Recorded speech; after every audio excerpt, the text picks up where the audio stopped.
El tema del día es presentado por Cementos Ultracel. Juntos construimos el futuro de Honduras.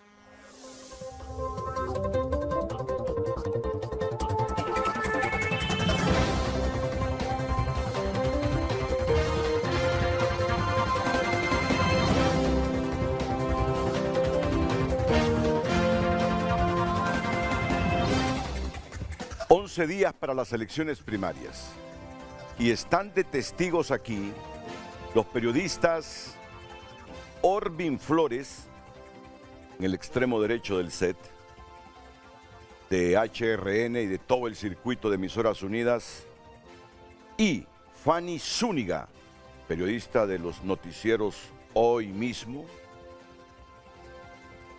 Bienvenida. Están de testigos que justamente cuando yo voy a iniciar el programa, mi invitada, la precandidata presidencial, doña Ana García, emite una expresión. Fue pura coincidencia. Yo iniciaba y ella emite la expresión: estoy muy preocupada. Ya se imaginan, después de analizar las últimas 24 horas, por dónde comenzar este programa especial de hoy, porque se trata de una precandidata presidencial. Cuando me dice estoy muy preocupada, asocio que está preocupada por el evento político que se nos acerca el próximo 9 de marzo. No tanto por el evento político que lo tenemos programado desde hace mucho tiempo, sino por algunas circunstancias, coyunturas, sucesos alrededor del evento político del próximo 9 de marzo. Dije yo, bueno, yo pensando 24 horas, la primera pregunta, comenzar el programa, y ella me crea la expectativa a mí y yo luego se las traslado a ustedes. Y luego la escucho decir, vamos a emitir un comunicado en las próximas horas. En mi interior dije, ¿qué tan grave puede ser lo que está pasando? Y luego expresa, si usted me permite decir y anticipar, hombre, cómo no, si me tiene a mí también con la expectativa de cuál es la gravedad o los elementos alrededor de este proceso que le han generado preocupaciones. Bienvenida, buenos días. Buenos días, Renato, buenos días a ambos compañeros que hoy nos acompañan, a Orbin y a Sara. Fanny, perdón, Fanny. Pues agradecida primero que nada por la invitación, dándole gracias a Dios por un nuevo día que nos permite, donde hoy podemos compartir con todo el pueblo hondureño en este programa que sé que tiene mucha audiencia. Y sí, en efecto, yo le comentaba hace un momento que a 11 días del proceso electoral, pues nosotros en el Movimiento Avanza nos sentimos preocupados por algunos temas en los cuales no vemos una claridad completa. Por ejemplo, justo anoche estaba hablando con el equipo de organización territorial de mi movimiento, que son los que están en campo, capacitando a los miembros de las juntas receptoras de votos, y el Consejo había asumido un compromiso que a los movimientos nos iba a facilitar el equipamiento para que pudiéramos capacitar a nuestros miembros de juntas receptoras de voto, el sistema biométrico, para que cuando llegue a la mesa no sea una sorpresa y las personas que van a estar ahí sepan cómo instalarlo, cómo utilizarlo. Y a 11 días del proceso electoral todavía eso no ha ocurrido. El otro tema es el tema del TREP. Se ofreció un sistema de transmisión de resultados operado por el Consejo, pero al día de hoy los movimientos no tenemos conocimiento de cómo va a funcionar ese TREP y de las pruebas de operatividad que se hayan hecho, si es que se han hecho, en relación a garantizar el funcionamiento a nivel nacional. Entonces, yo lo decía ayer en un programa de televisión y hoy justo el Movimiento Avanza va a hacer lectura de un comunicado en ese sentido, de que le pedimos al Consejo Nacional Electoral que nos convoque, si es necesario, a los candidatos o a los representantes de los movimientos para que nos expliquen el cronograma a la inversa, digo yo. O sea, si las elecciones son el próximo 9 de marzo, yo quiero saber cuándo debe de comenzarse. Vaya, me voy a ir un poquito más atrás. ¿Ya están listas las papeletas? Y la información que yo tengo de parte del equipo que está en la comisión es que llevan más o menos una semana de retraso en el calendario que se había originalmente presentado. Entonces, si se atrasa la emisión de las papeletas, que no están al 100% todavía, se atrasa el proceso de empaquetado, lo que se llama hacer la maleta electoral y luego la distribución. Entonces, para mí sí es importante tener claridad que al 9 de marzo todo va a estar listo y que el Consejo está completamente listo, sabiendo que tiene pocos días para un proceso que es una tarea enorme, porque no se trata solo de una elección, son 3 elecciones en un mismo día. Entonces, esa es la preocupación que nosotros tenemos, de que en el caso del TREP, en el caso del sistema biométrico, es necesario socializarlo más con los partidos, con los movimientos, para saber. Sé que hace poco un equipo que capacita en los departamentos de parte del Consejo, por ejemplo, hicieron una prueba y llevaron 2 equipos biométricos, uno funcionó y el otro, después de 25 minutos de estar probando, no les funcionó. Entonces, ¿qué va a pasar si eso no funciona en alguna mesa el día de las elecciones? Son las cosas que para nosotros como movimiento, por lo menos en el movimiento Avanza, nos preocupa no tener una respuesta exacta, no haber tenido oportunidad de que nuestra gente se familiarice con el equipamiento, cómo se va a utilizar, cómo se va a instalar, cómo se va a transmitir los resultados y todo eso. Entonces, en aras de tener un proceso que para mí es importante que sea transparente, que sea muy observado y que nos garantice que se va a respetar la voluntad popular, yo sí creo que es importante que nos den esa información, un cronograma del 9 para atrás, para saber que hoy día, qué corresponde hoy día, si las papeletas ya están, cuándo se van a comenzar a armar las maletas, cuándo se van a distribuir los materiales a los municipios, cuándo se van a entregar las credenciales a los partidos, etcétera, etcétera. Todo el tema de preparación. Yo estuve buscando ayer justo con los equipos los cronogramas electorales, pero esta parte no está detallada. Entonces, por eso es importante que se nos explique y nos den la garantía de que el proceso va a ser el mejor. ¿Como movimiento tienen algún vaso comunicante directo ustedes con el Consejo Nacional Electoral? Sí, en el Consejo, en la Comisión Nacional Electoral del partido, hay 2 representantes del movimiento que están pues en contacto a través de un chat en este caso con la consejera que ha sido nombrada por el partido. ¿Y la información que ellos les trasladan es la misma que nos está proporcionando usted? Fíjese que se pidió para que se les trasladara esa información, pero no contestó. Entonces se le pidió, queremos el cronograma, queremos ver cómo estamos con esto y esto, y según la información que me dieron anoche, no se había respondido todavía esa interrogante. Bueno, ayer escuché yo a la consejera presidenta del CNE pedirle a la gente que en los centros de votación donde no haya biometría, donde no se utilice la biometría, que lo denuncien, que lo denuncien. Que lo exijan. ¿La escuchaste tú? Yo la entrevisté. Ah, ¿tú la entrevistaste? Cuéntame exactamente, pues a ti fue que te vi ayer. Cuéntame lo que dijo, pero sabes que a mí me preocupó, porque dije yo, porque expresa una duda, que si hay centros de votación donde no se está utilizando el sistema biométrico, que lo exijan, dije yo, alguna duda debe haber con esta tecnología, por favor. Ella señalaba, buenos días, doña Ana, buenos días, Renato Orbín.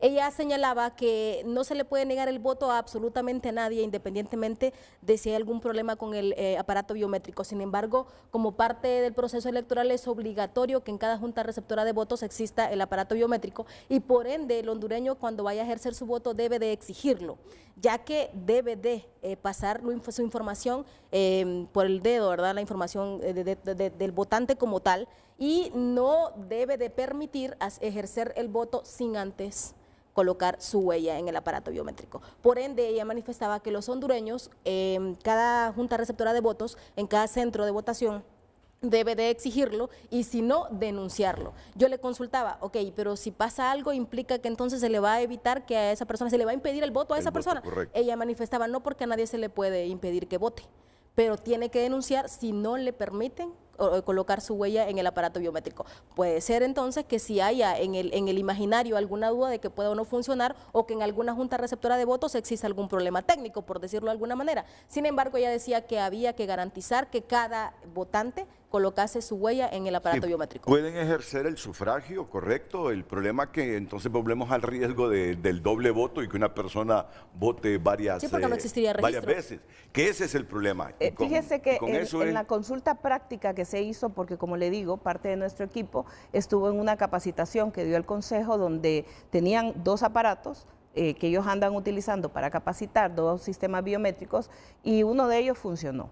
El otro no funcionó. 25 minutos de estarlo probando y no funcionó. Ese es el reporte que a mí me dan. Entonces surgió la consulta que le hicieron las personas que estaban en la capacitación.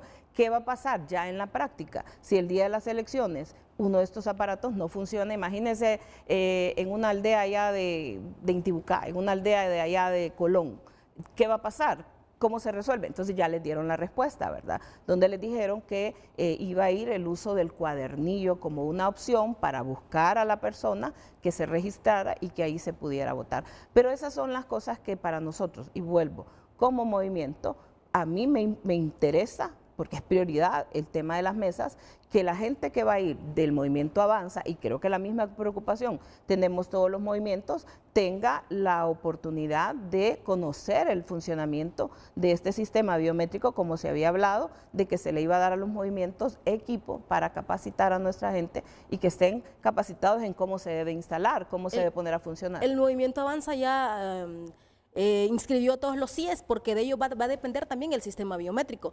Los CIEs, los custodios informáticos electorales, serán los encargados de asistir a las juntas receptoras de votos y por ende que hoy martes debían iniciarse las capacitaciones a los CIEs. Si todos los partidos no lo han hecho, también están en el aire, porque al final sus representantes son los que tienen que empaparse de cómo va a funcionar el sistema biométrico. Y ella lo hacía la aclaración ayer, ningún partido político ha cumplido con la inscripción de ellos y el domingo a la medianoche se supone venció el plazo. Ayer no habían, hasta horas de la noche no habían notificado si ampliaban o no el plazo, pero las capacitaciones empiezan hoy. Nosotros como movimiento, de hecho lo puse en mis redes sociales, una publicación del mismo consejo, donde el movimiento Avanza había alcanzado el 100% de los custodios electorales. ¿Completos? Del 100%, sí. ¿Sería el único movimiento del Partido Nacional? Creo que había otro que es el de Tito Afura, que estaba como por el 90 y pico %.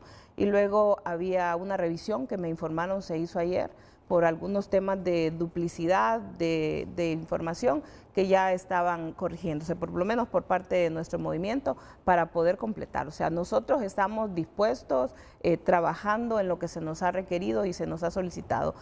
Pero mi preocupación la he externado, que sí, para nosotros es importante tener un calendario muy claro, muy preciso, cuando comienza toda la preparación. O sea, ya en saber que no va a haber ningún retraso para el próximo 9. De hecho, es el Partido Nacional quien más ha cumplido con este requisito, sí, sí. Y también con las cuentas en la unidad de fiscalización. Ah, bueno, ¿y usted ya abrió su cuenta? ¿No se le ha presentado problemas? Ya está abierta. El representante financiero de nuestro movimiento ya fue aperturado. ¿No está en nombre de doña Ana García? No. ¿Por qué no se lo permiten, doña Ana? Pues nosotros le nombré un representante financiero y él aperturó la cuenta. Pero en la unidad de política limpia hasta ayer no tenía esa notificación. En teoría, para la unidad de fiscalización falta 2 precandidatos a la presidencia, que es doña Ana y don Russell. Significaría entonces que falta la actualización de su información en la unidad. Pero el encargado ha estado en contacto, al igual que yo he estado en contacto con la unidad de política limpia para estar dándole seguimiento a todo el proceso. Y es bueno aclararlo, porque todavía hoy en la mañana el señor Emilio Hércules lo decía. Entonces, en aras de la transparencia y en aras de la gente que va a votar por doña Ana en el proceso electoral, que sepa el tema de la transparencia, porque estamos en el mismo círculo vicioso si no se hace. No, pero de parte del movimiento ya está aperturada y el representante financiero del movimiento es quien tiene la cuenta. Mi consulta, abogada, buenos días. Buenos días. Deseado un placer a toda la teleaudiencia también que nos está viendo en este momento. Usted mencionaba sobre este retraso del cronograma. ¿Cuáles van a ser las consecuencias entonces que le preocupan a usted como representante del movimiento?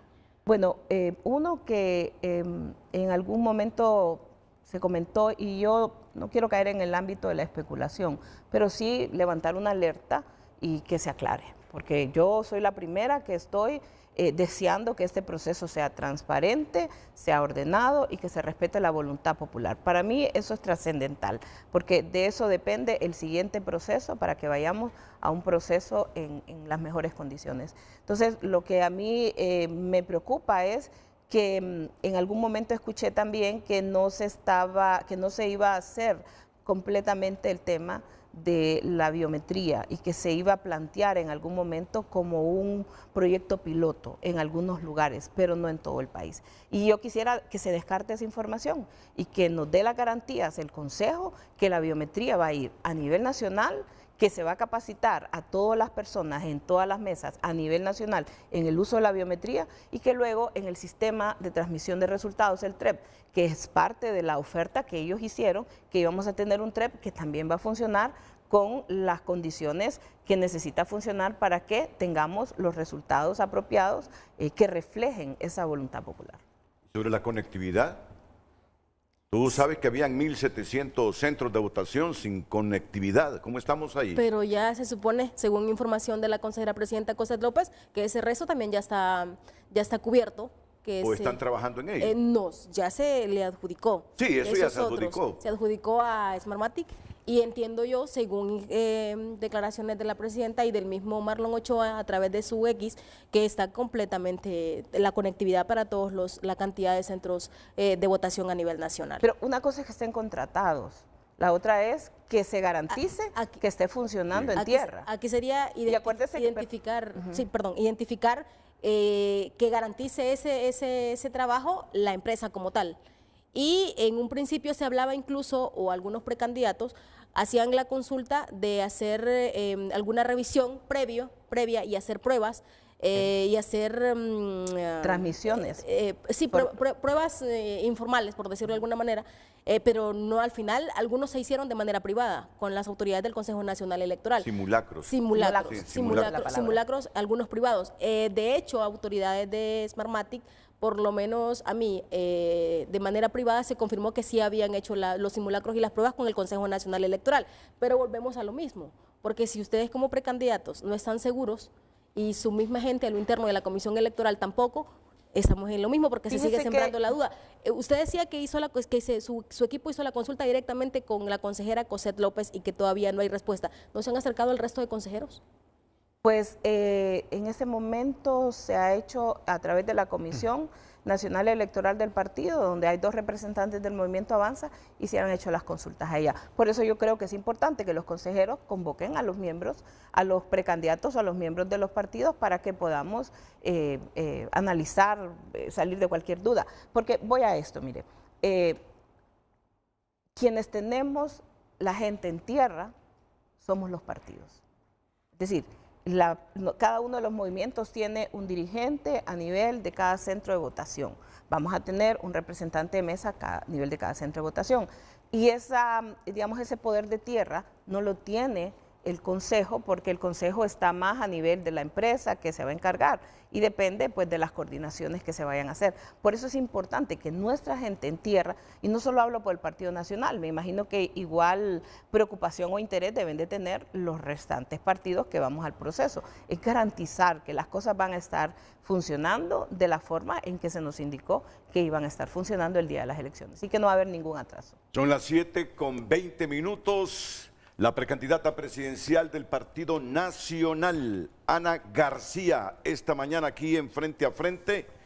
Me acompañan los periodistas Orbin Flores de HRN, La Voz de Honduras, y Fanny Zúñiga de los noticieros Hoy Mismo de TSI. Tenemos que ir a una primera pausa comercial. Pero ¿acaso no es cierto, doña Ana, que el discurso y el mensaje, porque estas son elecciones primarias e internas, primarias para elegir cargos de elección popular, internas en algunos partidos para elegir autoridades del partido, que el mensaje en una elección primaria es para los simpatizantes del partido, porque se supone que con sistema biométrico no van a andar votando liberales en juntas receptoras de votos de nacionalistas ni libres en mesas electorales de los liberales. Entonces el mensaje va para los militantes, para los activistas, para los simpatizantes de cada partido, por cada uno de los aspirantes a cargos de elección popular de esos movimientos internos de los partidos. Su discurso es para los nacionalistas. A quien quiere convencer usted es a los nacionalistas, que usted es la mejor opción dentro del Partido Nacional. Pero mi deber no solo es hablarle a los nacionalistas, es también llevar un mensaje al pueblo hondureño, porque yo estoy con el propósito de pasar a la siguiente parte y es donde debemos abrazar a todos los hondureños. Allá como aproveche usted, claro. Allá como aproveche usted y la estrategia que tenga. Pero en principio el discurso es convencer a los propios nacionalistas, entendiendo que los liberales y que los libres no van a ir a votar a las mesas de los nacionalistas. ¿A dónde quiero llegar? No dejó de impactar, sorprender y generar bastante opinión lo que Ana García ha dicho este fin de semana en el Departamento de La Paz. Ha sacudido las bases del Partido Nacional cuando ha manifestado que Tito Afura ha traicionado al Partido Nacional al negociar con el actual gobierno la libertad y refundación. Por lo menos este colega de ustedes, cuando leyó esto el fin de semana o cuando le escuché, me quedé impactada. Precandidata presidencial que dice, Tito Afura negoció su libertad con Mel Zelaya y el partido en el poder. Hombre, dije yo, va a estar caliente el programa del próximo martes cuando esté doña Ana García. Luego aparece en el escenario político David Chávez, cuestionando también algunos sectores de su partido. Pero algunos también se han preguntado si el que David Chávez esté en territorio nacional en este momento no es parte de una negociación con Mel Zelaya. Caramba, dije yo, y es que Mel está negociando con la oposición su participación en política, su derecho de locomoción en el país. ¿Qué está pasando en el Partido Nacional 11 días antes de las elecciones primarias e internas? Aquí una voz desde dentro del partido que quiere ser la candidata del partido, y como el mensaje va para el partido, porque esa primaria que vamos y hay internas, pues la escucharemos inmediatamente después de estos consejos comerciales. Atentos.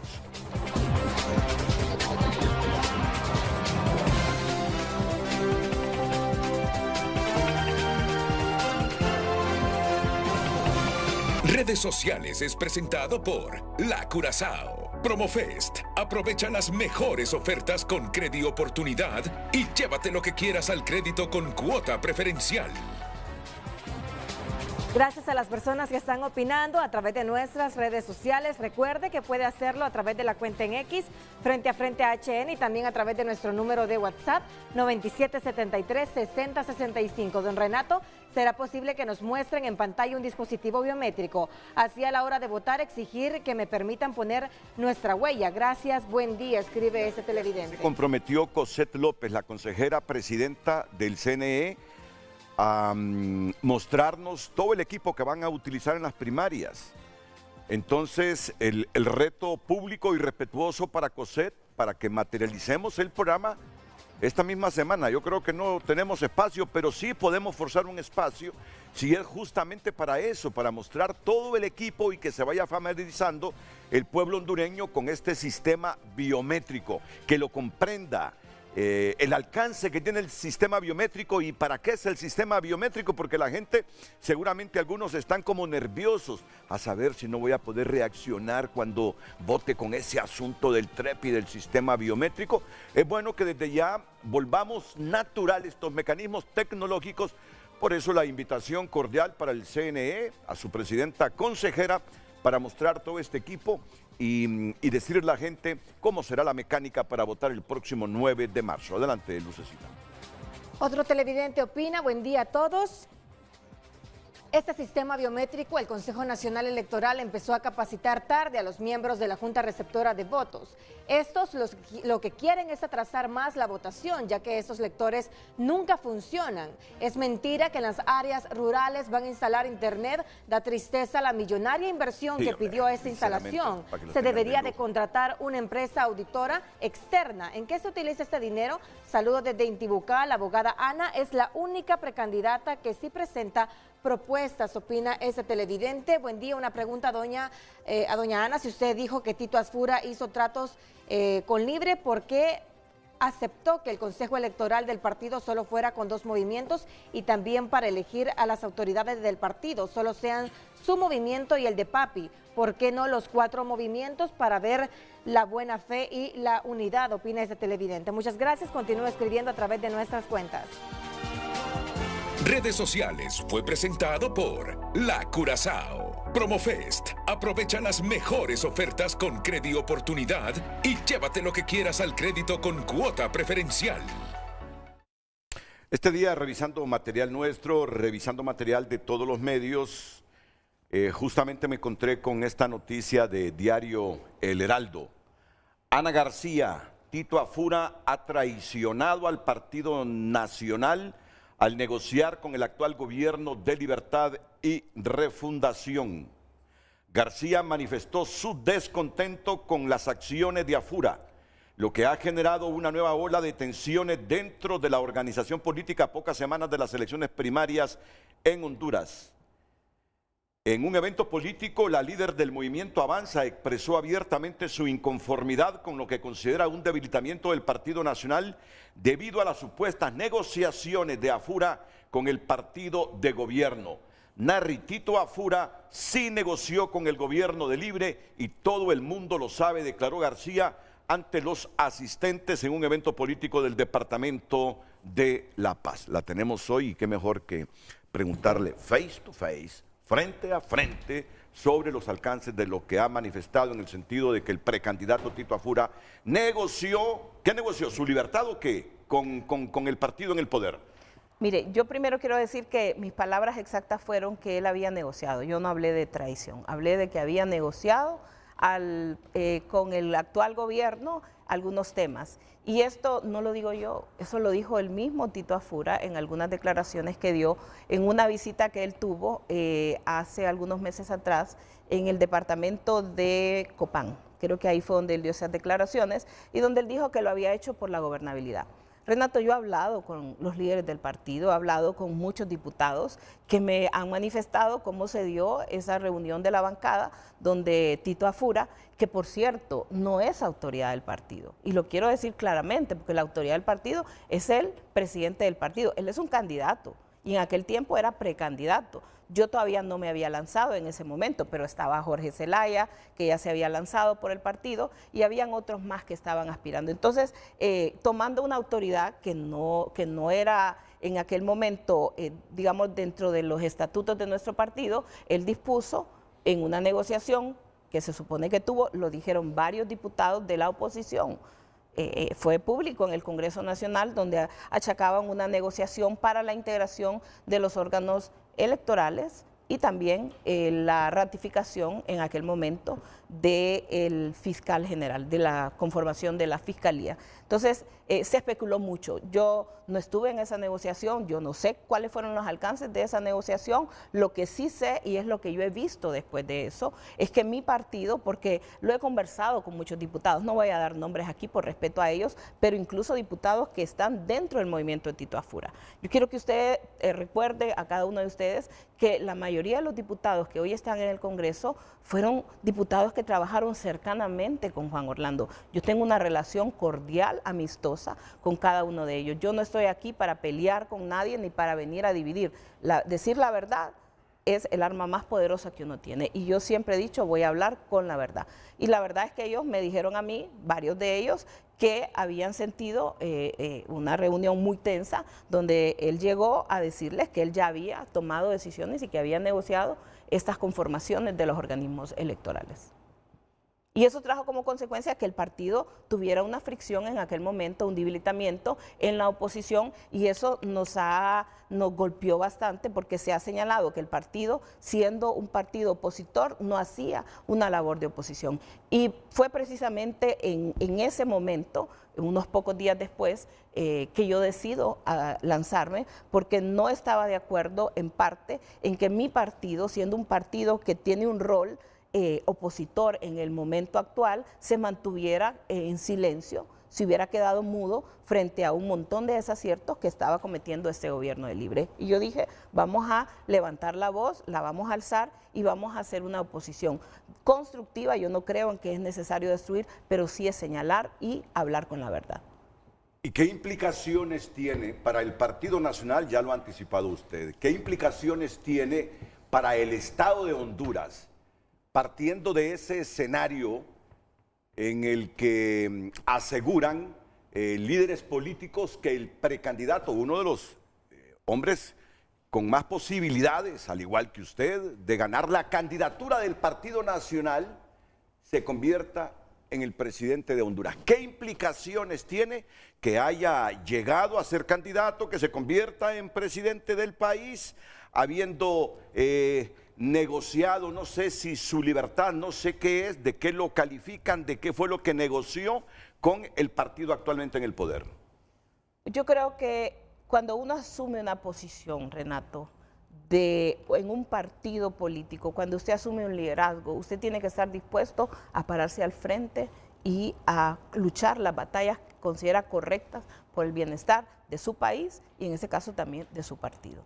Pero si usted no quiere negociarla, si usted lo que va a hacer es no quiere enfrentarla, si usted lo que va a ir a hacer es negociar una cosa u otra, yo creo que lo que hoy día el país requiere son liderazgos que estén dispuestos a dar la cara en todo momento, liderazgos que no vayan a comprometer los intereses del país, los intereses del partido por un interés personal. ¿No es el liderazgo más conveniente en este momento de la historia del país y del Partido Nacional para que se convierta en el candidato del partido Narria Fura, Ana García? Mire, yo lo que puedo decirle es que yo considero que mi rol como candidata, como precandidata, es levantarme y ser una voz opositora ante los desaciertos de este gobierno.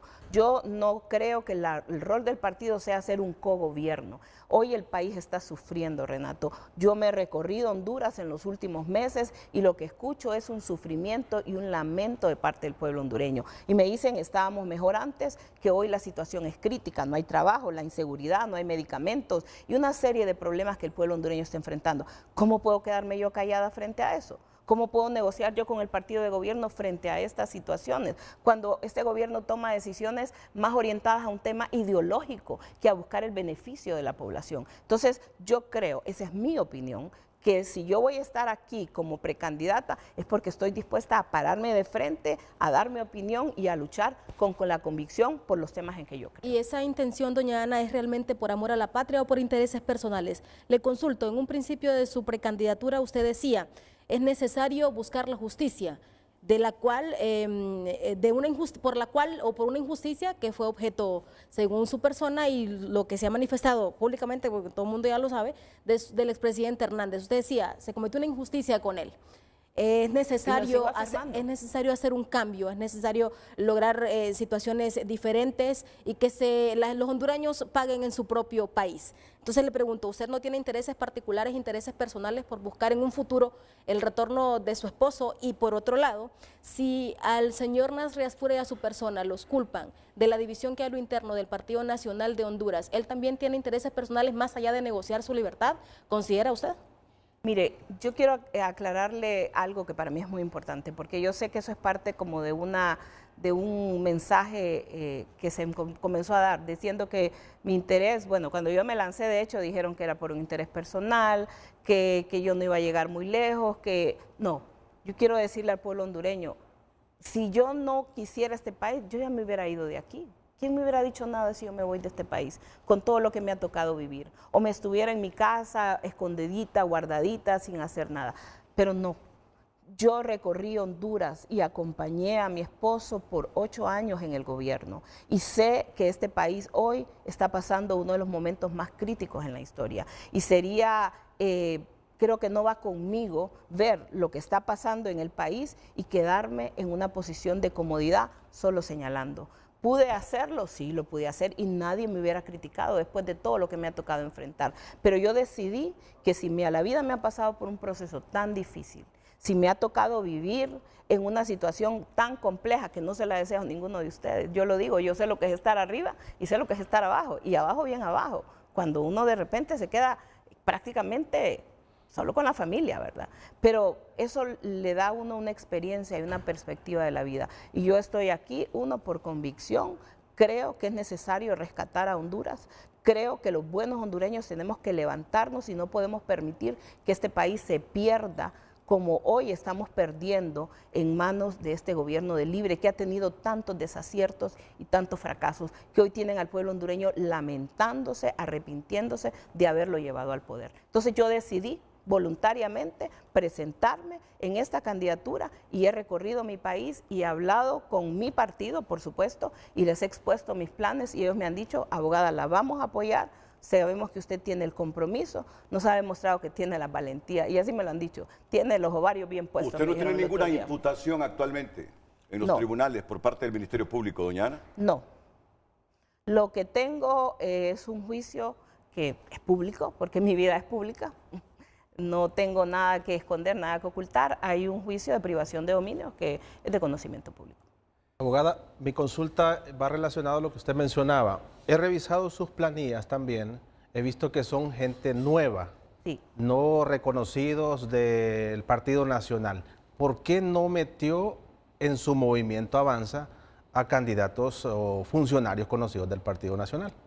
Fíjense que cuando yo decido lanzarme, yo les digo, yo soy la candidata inesperada. Nadie me esperaba. Dios me esperaba, porque este es un proyecto, y debo decirlo, está en manos de Dios desde el primer día. Y de Él vamos buscando todos los días dirección y sabiduría. Y hemos visto su apoyo en este proceso. Una de las cosas que escuché de mi partido fue que querían caras nuevas. La base del partido quería caras nuevas. No estaba contenta con la negociación, lo escuché en todos lados. No nos gustó que hubieran negociado, que el partido hubiera negociado con el gobierno en varios temas que luego, pues ya lo hablamos al principio.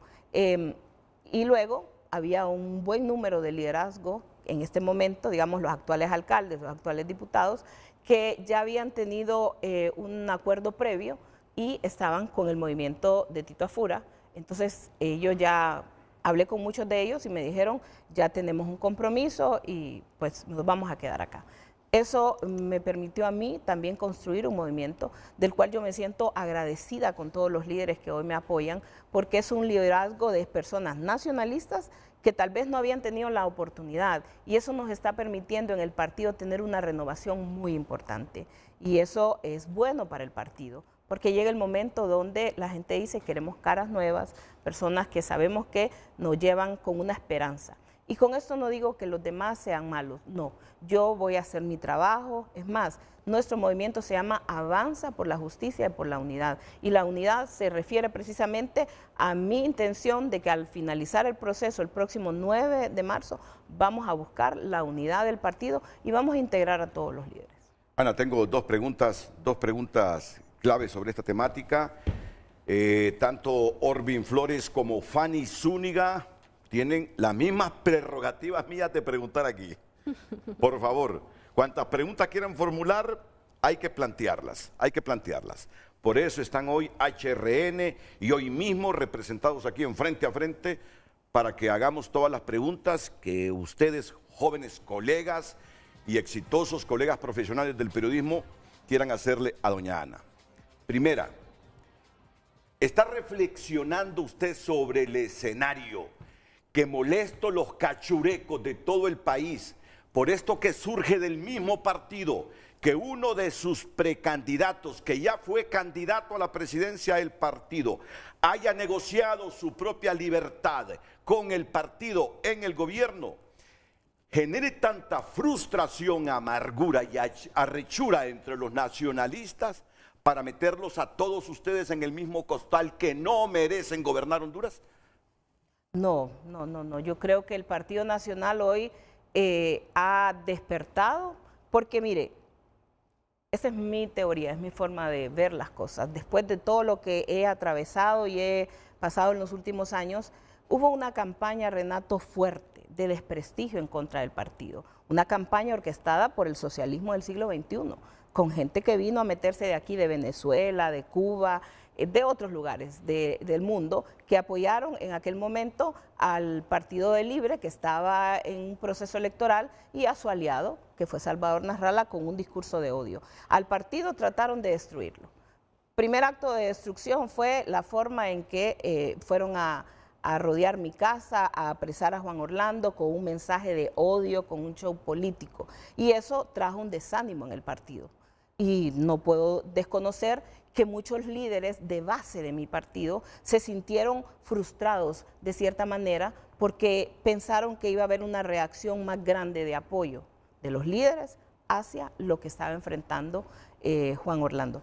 No hubo esa reacción de todos, sí hubo privadamente de muchos, pero al final quedó ese sentimiento. El partido estaba hasta cierto punto, yo lo dije, perdón que lo vaya a decir así, pero lo habían mandado a una esquina y muchos estaban ahuevados en una esquina pensando que no podíamos gobernar nuevamente, que no teníamos. Claro que podemos. El partido, cuando usted ve los logros del partido en los últimos años, se da cuenta que con el partido el país tuvo un salto en muchos temas importantes. Recuperamos la paz y la seguridad, llegamos a apoyar a muchas familias con los programas sociales, se construyó infraestructura, el país tenía un norte de desarrollo, la generación de empleo. Y con esto no le estoy diciendo que todo fue perfecto, Renato, y a ustedes, amigos.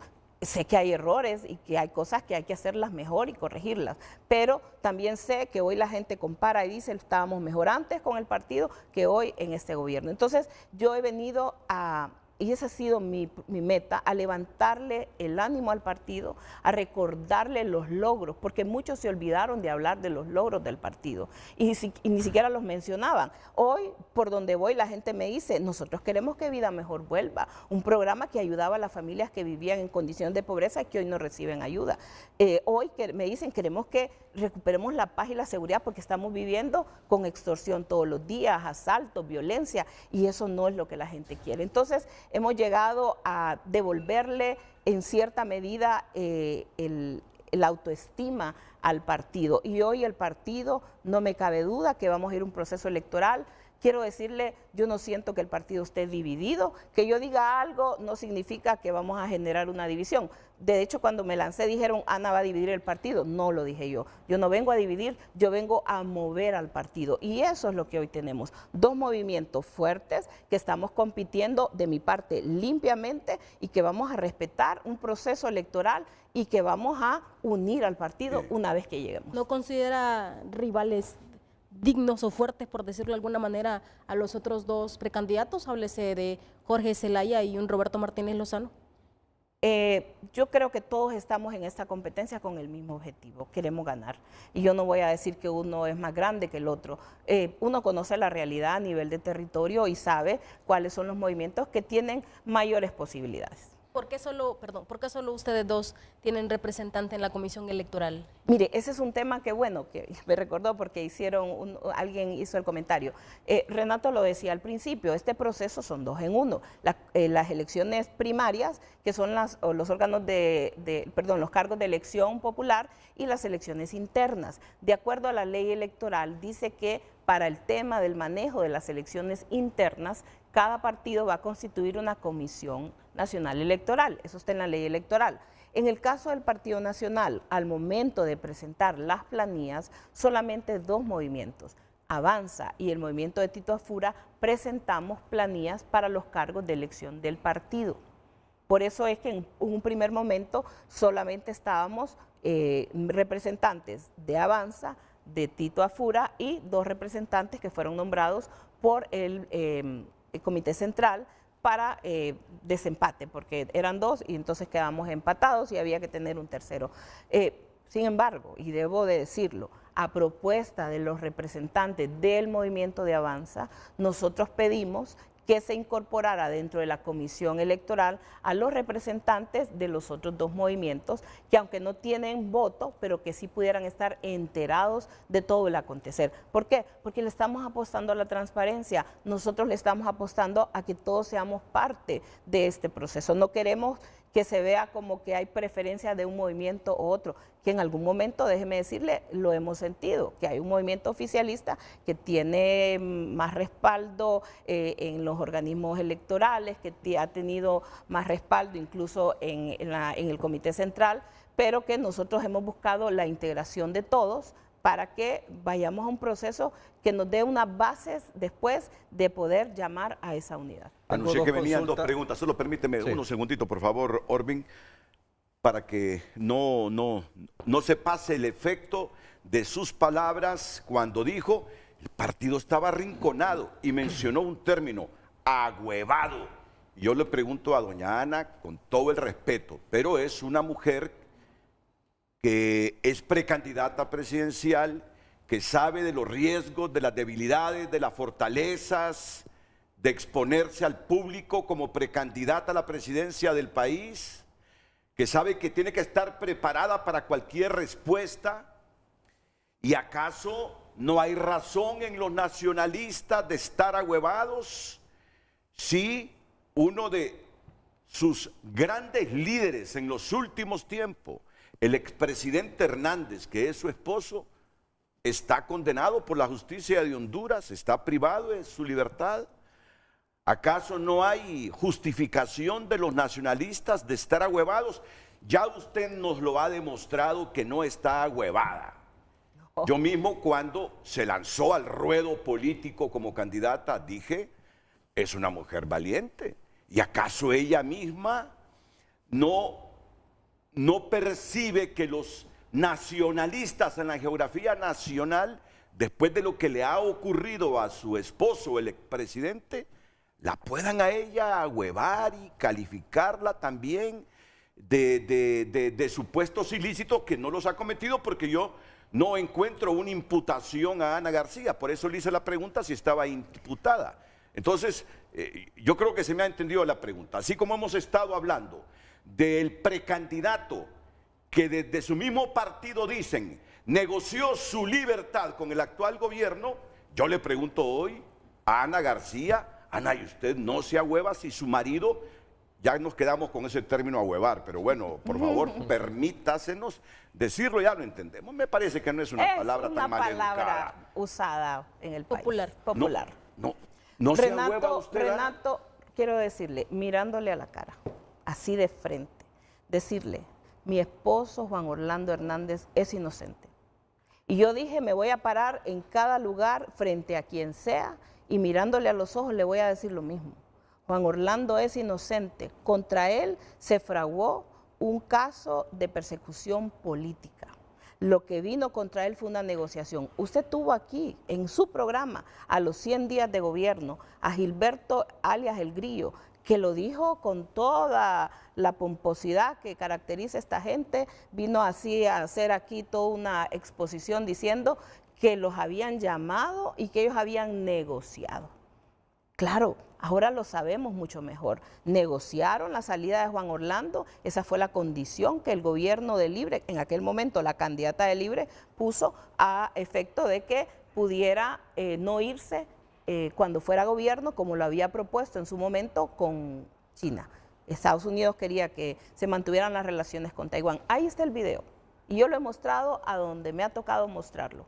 Entonces, mi esposo Juan Orlando Hernández, durante el juicio, no se le probó absolutamente nada. El testimonio o las pruebas que la Fiscalía de Nueva York presentó se basaban en el testimonio de narcotraficantes confesos, yo lo dije, que estaban negociando acuerdos con la Fiscalía del Distrito Sur de Nueva York, y usted ya tiene a un Fabio Lobo en la calle y tiene a un Alexander Ardón, un asesino de 56 personas, que mató incluso al zar antidrogas aquí en Honduras y que hoy anda en las calles de Estados Unidos, que puede ser vecino de cualquier persona allá que debería de tener temor de que alguien que mató 56 personas viva a la par de su casa.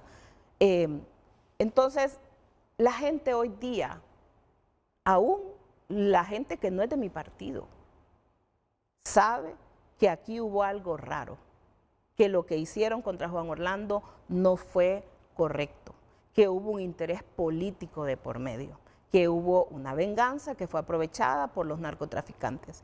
Y eso hace que más bien lo que yo recibo en el país es una solidaridad, Renato, es un, ¿cómo decirle? Es un cariño de la gente, porque la gente recuerda a Juan Orlando con mucho cariño.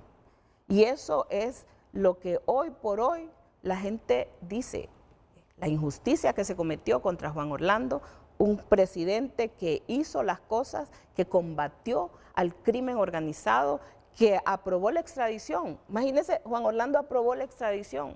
Y como dicen en los pueblos, ¿quién en su sano juicio va a labrar la estaca para sentarse en ella? Si hubiera tenido algo que ver con el narcotráfico, jamás hubiera tomado las medidas que tomó, ir a pedirle al gobierno de Estados Unidos, al Comando Sur, ir a la DEA, ir al Departamento de Estado, al Departamento de Justicia, a pedir el apoyo para combatir la criminalidad organizada. Eso hoy ha quedado claro. Y yo he hablado, de hecho, con muchos periodistas que fueron a cubrir el juicio de Juan Orlando, que estuvieron allá y me dijeron, mire, ahí no había nada contra el presidente.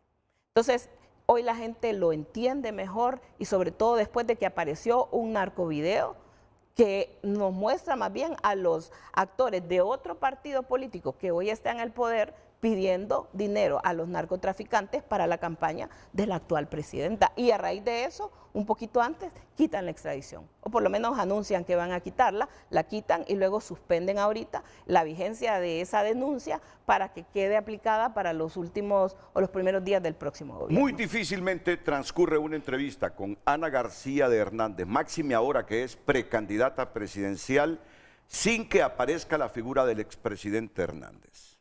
Muy difícilmente va a transcurrir una entrevista si no se menciona al gobernante, que puede tener repercusiones negativas para ella desde la perspectiva electoral, pero ella está diciendo que se ha encontrado con el cariño y la afectividad del pueblo nacionalista. Doña Ana. Y no solo del nacionalista, del pueblo hondureño, Renato. La gente abrió los ojos y ya se dio cuenta de las mentiras que se encargaron de manipular. Aquí la gente está harta de los 12 años y 7 meses que ya dicen ya no soportamos que lo digan más, porque ya nos hartaron de ese discurso. Pero no podemos desconocer algo que les puede servir a ustedes, actuales políticos que buscan un cargo de elección popular, ustedes específicamente la presidencia de la República. Y aquellos que se meten a política por vanidad, por buscar poder, por buscar fama o por buscar enriquecerse rápidamente desde las esferas políticas. Aquí nuestros políticos históricamente cometieron un error cuando los gringos no estaban monitoreándoles. Se dejaron financiar las campañas políticas por redes criminales, especialmente de narcotraficantes. Y muchos que no parecen se dejaron financiar sus campañas políticas por redes criminales y luego tuvieron que pagar, otorgándoles lo que ellos pedían, Llegamos al colmo cuando llegaban a instituciones públicas, Esto tengo que preguntárselo también. Un alto funcionario de este gobierno me dice recientemente, mire, yo no creo que Juan Orlando sea narcotraficante, pero que aceptó que le financiaran sus campañas con dinero sucio y luego tuvo que ceder ante algunas presiones de ellos, de los narcos, porque estos, si después de financiar una campaña no se les cumple, matan a la persona que no les cumple o matan a la familia. Pudo ser el caso de su esposo Juan Orlando Hernández, el financiamiento de la campaña política, como ha pasado con muchos políticos hondureños, por redes criminales y luego haber tenido que otorgarle favores a estas redes, Ana García de Hernández. No, Renato, no ese es el caso de mi esposo. Y eso es lo que es todavía más indignante, cuando le levantan una acusación donde dicen que él recibió sobornos de parte de estas personas sin ninguna prueba. Cuando usted va y busca en las transcripciones del juicio, usted revisa cada testimonio de estas personas, le dijeron al juez y le dijeron al jurado, no podemos probar, no tenemos nada que pruebe que nosotros entregamos dinero. Es más, videos de Juan Orlando no hubo ninguno. Hay videos de más de 100 personas que grabó el Cachiro y hay videos de otros de otros personajes de la política hondureña, según entiendo yo, pero de Juan Orlando no hubo nada. Él no se financió la campaña con dinero de narcotráfico, no tuvo ningún compromiso jamás, al contrario, cuando salió el narcovideo, que salió hace unos días atrás, nosotros, yo lo comenté en redes sociales, nos dedicamos a la tarea de escucharlo, mire, con audífonos, poniéndole la velocidad más lenta para poder entender lo que decían. Y ahí nos dimos cuenta que habían muchas partes de la conversación que no los habían expuesto. Una de ellas donde ellos hablan de que querían una Asamblea Nacional Constituyente, que lo que querían era que Libre ganara, para que al ganar Libre, al tener una Asamblea Nacional Constituyente, se quitara la extradición. Luego hablan más adelante de algunos intentos que tenían para matar a Juan Orlando. El enemigo a destruir era Juan Orlando. ¿Por qué? Porque Juan Orlando jamás les permitió que se acercaran y al contrario, siempre los combatió. Y ahí están, creo que son aproximadamente 20 leyes que se aprobaron, que se ejecutaron desde el gobierno para poder desarticular estas redes de narcotráfico. Y hay evidencias abundantes de cómo estas medidas tuvieron efecto en el país y el país comenzó en un descenso en el tema de la violencia. Hay informes del Departamento de Estado, hay informes que se les presentó los presidentes de Estados Unidos al Congreso de Estados Unidos, donde relatan todo esto de cómo la droga disminuyó su paso por Honduras. Felicitaciones de funcionarios. Entonces, esa fue una construcción, una narrativa construida en base al testimonio de narcotraficantes. Por eso hoy día a mí, se lo digo y lo veo con mucha esperanza como familia, cuando leo comentarios que escribe el señor Roger Stone, por ejemplo, o el excongresista Gavin Wax, donde recientemente decía y se refería al caso de Juan Orlando, y más recientemente el señor Stone, que le contestó a mi hija Daniela y le decía, el presidente Juan Orlando Hernández fue acusado injustamente. Ellos lo reconocen como una figura de lawfare, como una figura de persecución política. Y en ese contexto, la figura del expresidente Juan Orlando Hernández cree que no le pase factura en este proceso y si llegase a ganar, pues en las generales. Y la segunda, ¿quién le financia las campañas a doña Ana García? Mire, yo he sentido el cariño, el apoyo de la gente, la identificación con la causa. A nadie le gusta la injusticia y la gente percibe una tremenda injusticia en contra de mi esposo. Una tremenda injusticia, no solamente de lo que pasó, de la forma en que fue tratado. Este mismo señor Stone decía en una de sus publicaciones, o Gavin Wax lo decía, es un patriota que ha sido tratado como un prisionero de guerra.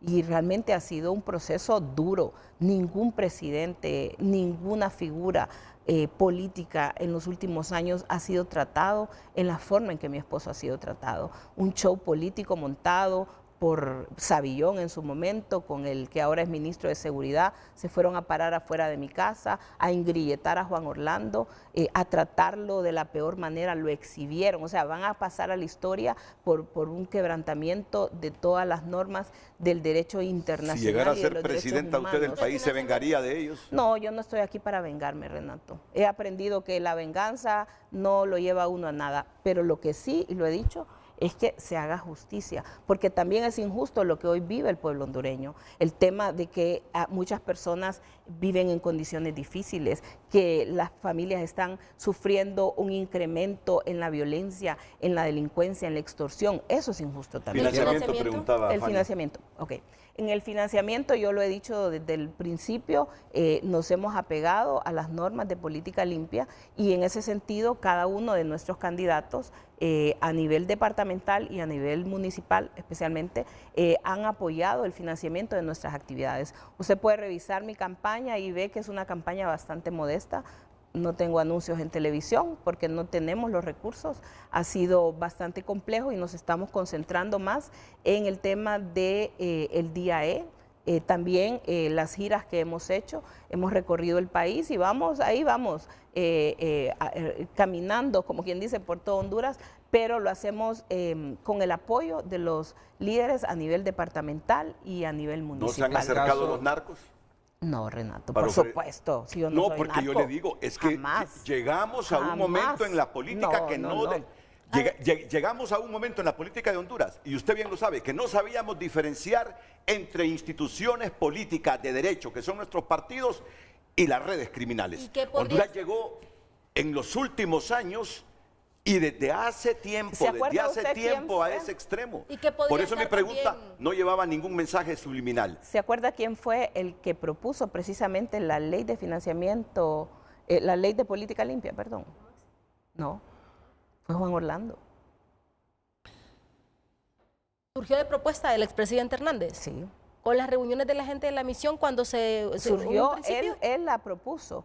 Y es más, cuando estaba la MASI, yo sé que muchos recuerdan que la MASI estaba con una propuesta, en el tema de combate a la corrupción, pero la MASI tenía muchas tareas más adicionales y una de ellas era el tema de los procesos electorales. Con temas de financiamiento, de dinero sucio e ilícito, ¿qué podría estar detrás también del precandidato? Uno de esos precandidatos que lamentablemente lo asesinaron.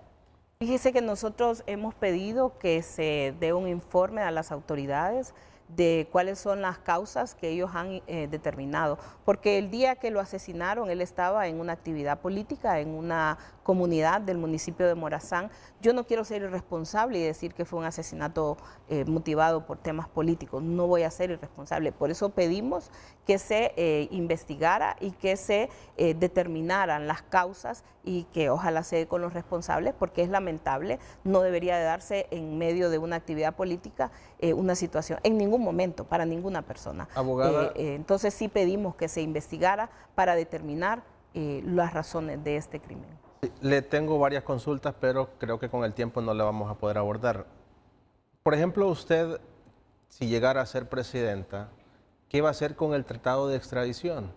Y lo otro es, el Observatorio de Seguridad Alimentaria de la Universidad Nacional Autónoma de Honduras refleja que a junio 2.2 millones de hondureños van a tener problemas de alimentación. Solo el 40% de los hogares se alimentan 2 veces al día. En el tema de pobreza, ¿qué va a hacer la abogada Ana García de Hernández? Solo permítanme para que responda a las preguntas del periodista Orvin Flores de HRN, la pausa comercial, y ya luego interviene usted, pues hoy ha explicado por qué no se ahueva al hacer proselitismo. Más orgullosa que nunca de ser la esposa de Juan llamando a los electores Hernández a que voten por ella. Ana García de Hernández, la esposa del expresidente Juan Orlando Es más, así Hernández. me dicen. Por la mujer de Juan Orlando voy a votar y con orgullo le digo, me siento orgullosa de mi esposo, es un hombre valiente y si hay algo que aprendo cada día de él es que en los momentos más difíciles uno no puede perder la fe ni el ánimo, sino que seguir adelante y dar la cara. Ahora, solo creo que hay que corregir una inexactitud. Yo creo que la Comisión de Política Limpia surge a raíz de una solicitud del mecanismo anticorrupción. No, pero aquí hay que rescatar algo. Hay que rescatar algo. Cuando sale la gente en las antorchas, Juan Orlando se ve presionado porque la gente quería un mecanismo anticorrupción internacional, no creyendo en la justicia del país y en la cooptación de nuestras instituciones de justicia. Y eso se llama voluntad política. Y aceptó. Voluntad política. El mecanismo para que viniera la Maxi fue rápido. 6 meses. 9 meses. 6 meses. Hoy tenemos 3 años, se nos prometió un mecanismo anticorrupción y va a pasar el cuatrenio de Xiomara y no vamos a tener Sisi. Esas cosas tenemos que decirlas y marcar diferencia. Con eso de la Comisión de Política Limpia, sabiendo la Maxi, cómo hasta el tuétano, las redes criminales se habían apoderado de nuestras instituciones políticas y algunas del Estado, sugiere, presiona y también el gobernante dice, pues, yo ayudo para que se construya esa Comisión de Política Limpia. Son cosas que tenés que recordarlas y remarcarlas. Que él lo haya propuesto, no recuerdo, que la Maxi la haya propuesto y él haya aceptado, es un mundo de diferencia. Pero como ahora con los buscadores... Aquí lo sacamos de duda. Pero primero la pausa comercial. Esta duda, estoy seguro, no se queda con ella la precandidata presidencial nacionalista. Volvemos. Renato tampoco.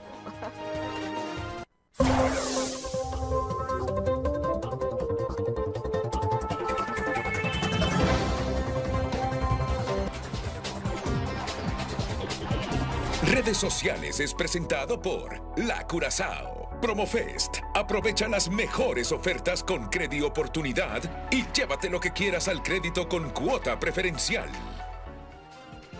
Continuamos con más mensajes. Buenos días, licenciado Renato Álvarez. Un saludo. Pregúntale a la señora Ana García, ¿cuál es su plan de país si llegase a salir como candidata a la presidencia de la República? Fascinada de la próxima presidenta Ana García de Hernández. Hay que ser muy descarado para recordar los tiempos de la narcodictadura como buenos tiempos. Más mensajes. Quiero que nos explique doña Ana que a estas alturas, a 5 días del cierre de campaña, porque ella no ha dado datos en Política Limpia, si ella anda politiqueando sin dar números en Política Limpia, y debe aclarar de dónde está sacando los costos y gastos que ha hecho y no lo ha hecho. Queremos saber cómo ella liquidará los gastos en la campaña a la fecha, que nos diga, que nos notifique cómo lo hará. Dice, es la única candidata que en Política Limpia no ha dado los menores gastos, que nos explique del por qué no lo ha hecho, escribe este televidente.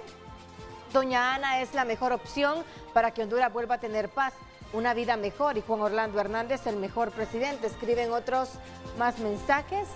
Renato, la señora Ana debería de hacer campaña para gobernar el país y no recapitular lo que ella cree le hicieron a su esposo. Es la inversa de Libre, que solo dicen narcodictadura. Propuestas claras, por favor. Antonio Molina escribe este mensaje. Continúe enviando sus comentarios. Hágalo también a través de la cuenta en X, Frente a Frente HN. Redes sociales fue presentado por La Curazao. Promofest. Aprovecha las mejores ofertas con Credi Oportunidad y llévate lo que quieras al crédito con cuota preferencial.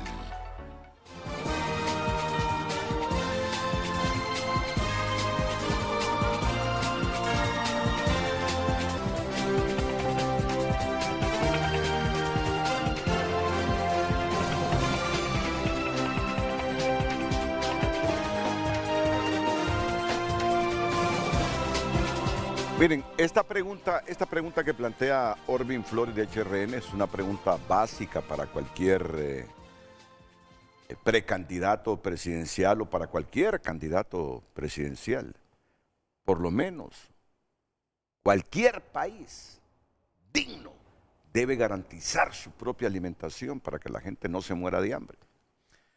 Lo que yo no quiero es que se convierta en la respuesta que yo vengo escuchando desde el retorno a la democracia. Yo soy un poquito más viejo que ustedes, pero creo que ustedes están saturados también de la misma respuesta de los políticos cuando se les pregunta cómo van a asegurar la producción en el campo y los alimentos para los hondureños. No encuentro novedades.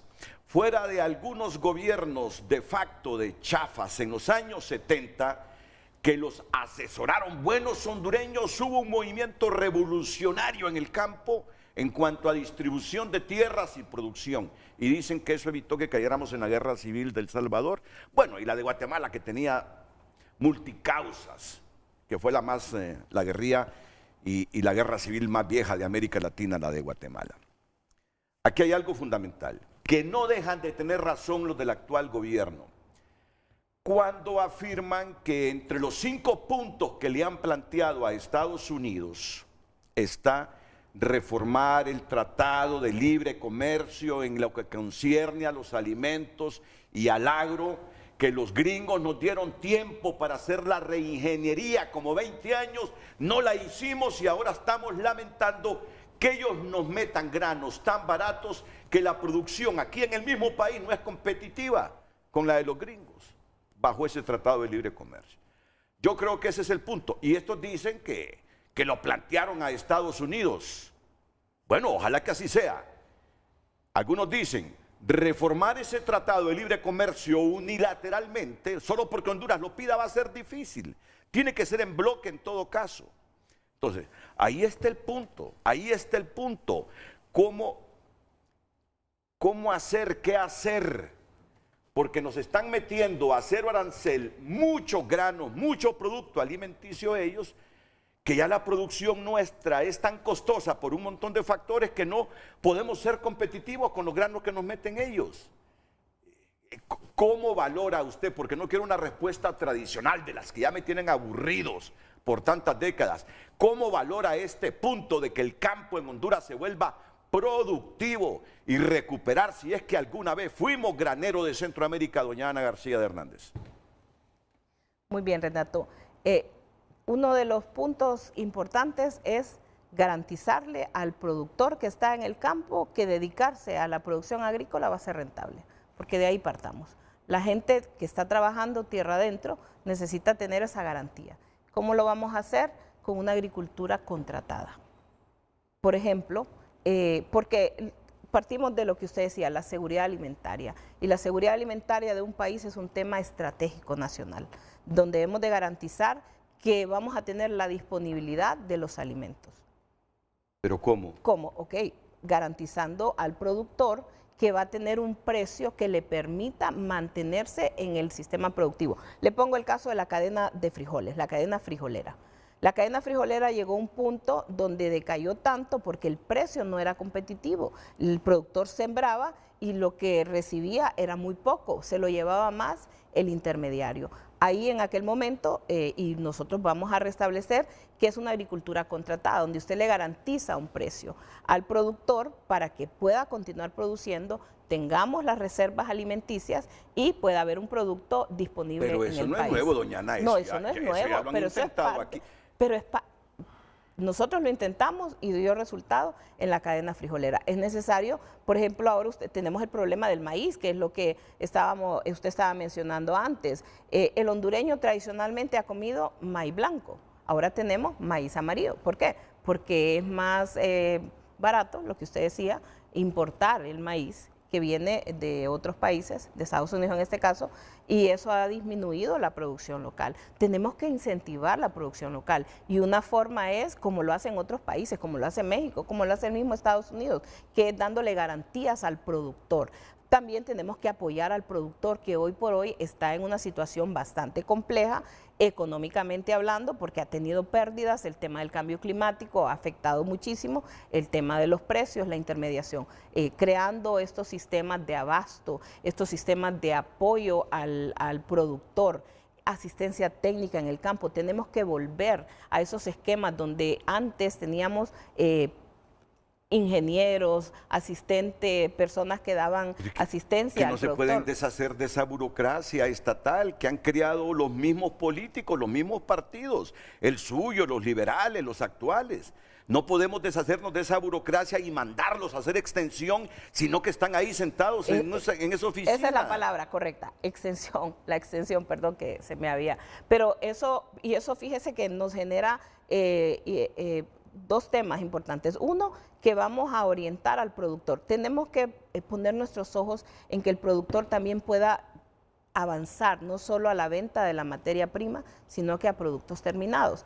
Por ejemplo, hay un caso de mucho éxito acá en la zona del Paraíso, en la zona de Danlí. Es una zona que ustedes saben es productora de granos básicos, se cultiva mucho el maíz y los frijoles. Ahí, por ejemplo, se puso una planta de frijoles. En esta planta el frijol ya no solo se vende en grano, sino que se procesa y se vende como un producto nostálgico que tiene un mercado. Claro, eso mejora el ingreso de la familia, eso hace que sea más atractivo, para que no solamente, porque ese es un problema que hoy tenemos en el campo, que tenemos una generación, digamos, de 50 años para arriba, que es la que está produciendo, pero el joven ha abandonado el campo, bien porque se ha venido a la ciudad o bien porque se ha ido fuera del país. Tenemos que volver a motivarlos, dándole oportunidades para que puedan tener una ampliación, digamos, de su oferta Dos productiva. problemas serios con que se encuentran todos, dos problemas serios. Es que yo los vengo escuchando desde hace décadas a los políticos con este asunto de la productividad y de la producción agrícola. Desde hace tiempo los vengo escuchando. Primero, la queja interminable de que el sistema financiero no les otorga créditos porque es impredecible poner dinero que no es de los banqueros, sino de todos nosotros, ahorrado en el banco, en los agricultores, por el clima y un montón de factores. El sistema financiero no presta como debería prestar a esa gente.